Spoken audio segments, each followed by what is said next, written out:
গুৱাহাটী মহানগৰীত 4 কোটি টকাৰ ড্ৰাগছ জব্দ।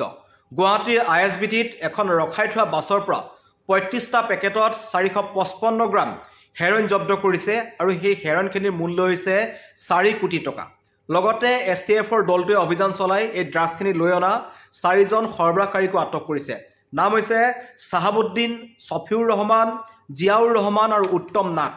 আৰু তেওঁলোকে এই ড্ৰাগছখিনি হেৰইনখিনি মিজোৰামৰ পৰা লৈ আনিছিল বাছখনৰে। এখন নৈশ বাছত তেওঁলোকে মিজোৰামৰ পৰা গুৱাহাটীলৈ সৰবৰাহ কৰিছিল আৰু তেওঁলোকৰ লক্ষ্য আছিল নামনি অসম।